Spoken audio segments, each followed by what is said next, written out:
स्थानिक स्वराज्य संस्था निवडणुकीसाठी महायुतीचा उमेदवार निश्चित करण्यासाठी अद्याप चर्चेचा घोळ सुरू असताना शिवसेना शिंदे गटाच्या वतीनं तानाजीराव पाटील यांनी शनिवारी आपली उमेदवारी दाखल केली। विधान परिषदेच्या सांगली सातारा स्थानिक स्वराज्य संस्था गटातून उमेदवारी दाखल करण्याची मुदत सोमवार अखेर असून शिवसेनेची उमेदवारी दाखल झाल्यानंतर महायुतीतील भाजपची भूमिका काय असणार याकडे लक्ष लागले आहे। स्थानिक संस्था गटातून शिवसेनेचे श्री पाटील यांनी जोरदार शक्ती प्रदर्शन करत आज जिल्हाधिकारी डॉक्टर मैनाक घोष यांच्याकडे आपला उमेदवारी अर्ज दाखल केला। यावेळी जिल्हा परिषदेच्या सदस्या डॉक्टर शीतल बाबर, विनायक मासाळ, जिल्हा परिषदेतील बांधकाम सभापती ऋतुराज पाटील, जिल्हा परिषदेतील शिवसेनेचे गटनेते जयदीप भोसले, ॲडव्होकेट विद्या मोठे, अनिल पाटील, अमोल मोरे, विजय देवकर, बाळासाहेब हजारे आदी उपस्थित होते।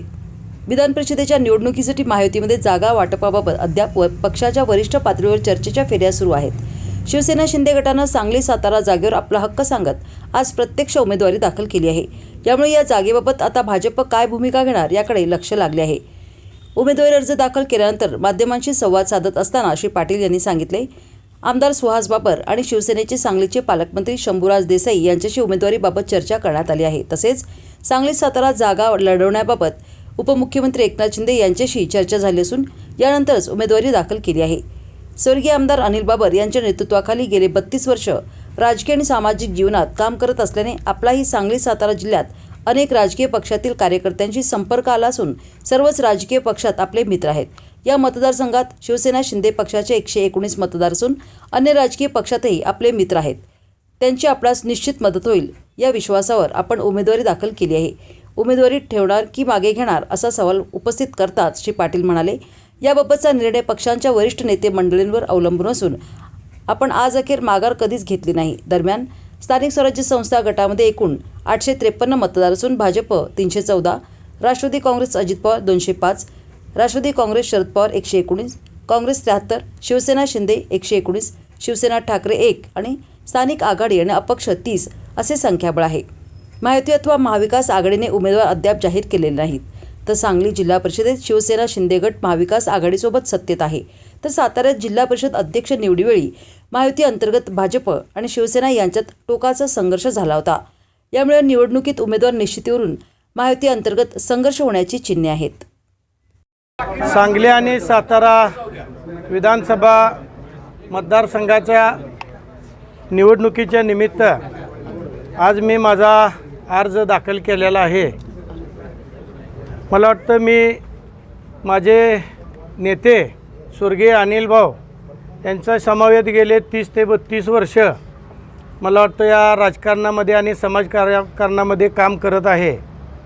मी या 32 वर्षाच्या कालावधीमध्ये जी काय मित्रत्वाच्या नात्यानं सांगली असेल, सातारा जिल्हा असेल, या दोन्हीमध्ये एकत्रितरित्या जी माझी मित्रत्वाची संख्या आहे किंवा एकामेकाला जीवाला जीव देणाऱ्यांची जी संख्या अशी मी जी आजपर्यंत जी मिळवलेली आहे ती निश्चितपणानं ती संख्या मोठी आहे। आणि मला वाटतं मी या सगळ्या ज्या मतदारसंघातल्या या आपल्या सांगली आणि सातारा या मतदारसंघातल्या 2 जिल्ह्यातल्या सगळ्या कार्यकर्ते असतील, सगळे नगरसेवक असतील, सगळे जिल्हा परिषदचे सदस्य असतील, या सगळ्याच्या मागणी खातीर मी माझ्या पक्षाकडं उमेदवारी अर्ज मागणी केला। मला वाटतं मी माझे नेते आमदार सुहास भैया आणि या सांगलीचे पालकत्व घेतलेले मंत्री शंभूराजे देसाई ही सगळीजण जाऊन आम्ही एकनाथ शिंदे साहेबांकडं उमेदवारी मागितलेली आहे। आणि शिवसेनेच्या वतीनं मी आज माझा इथं मला वाटतं अर्ज दाखल केलेला आहे। बाकीचे आपल्याला मदत करणारे जे मित्रपक्ष आहेत ते मदत करायला असं वाटते का आपल्याला भाजप? मला वाटतं राजकारणामध्ये मी जादा शत्रुत्व कधी कुणाचं संघ केलेलंच नाही आणि निश्चितपणानं माझी मित्रत्वाची संख्या जास्त आहे। त्यामुळं मी निश्चितपणानं मला जी सगळ्या पक्षाची लोकं आहेत ती मदत करतील अशी मी निश्चितपणाने अपेक्षा बाळगतो। पण महायुतीकडून अद्याप या जागेबाबतचा निर्णय अजून जाहीर झालेला नाही आहे। भाजपचा या ठिकाणी जागेवर दावा आहे, असं असताना तुम्ही त्या महायुतीतला पक्ष असताना उमेदवारी अर्ज भरताय? नाही, दावा ही सगळी करतात, आम्ही दावा करतोय। आमची संख्या 120 पर्यंत आहे दोन्ही जिल्ह्यामध्ये। आता जो काय पक्ष निर्णय घेतील, आमचे पक्षाचे नेते आहेत एकनाथरावजी शिंदे साहेब, ते जे निर्णय घेतील ते आम्ही पुढं चालू। जर तर काय भाजपनं जर उमेदवार दिला तर तुमची खुर्ची काय नाही, आता कसं आहे, एखादा अर्ज आपण पक्षाकडून भरला तर तो पक्षाचा एबी फॉर्म जोडला नाही म्हणून काय तो बाद होत नाही. आता 10 सूचक लागतात आणि 10 सूचकाच्या मार्फत आपण अर्ज भरलेला आहे. मित्रत्वाची संख्या वाढली तर तो पुढच्या पुढे विषय आहे. शेवटपर्यंत आपण अर्ज ठेवणार. नाही, अर्ज हा भरला ही ठेवण्यासाठीच भरलेला आहे, पण जुळण्या कशा असतात त्या जुळण्यावरती अर्ज ठेवायचा का नाही ती पुढं गणित असतात. आणि निश्चितपणानं मला वाटतं या 2 जिल्ह्यामध्ये माझी मित्रत्वाची संख्या जास्त आहे राजकारणामध्ये आणि एकामेकाला आम्ही मदतीला आलेला आहे. त्यामुळं मला वाटतं निश्चितपणानं जी मित्र आहेत ती माझ्या मदतीला आल्याशिवाय राहणार नाही. वेळ आली तर पट बदलण्याची तयारी आहे काय? नाही, असं काय नाही. ते आत्ता सध्या जर मी पक्षाकडून भरलेलं आहे, पक्षावर मी निष्ठेनं काम करतो आहे.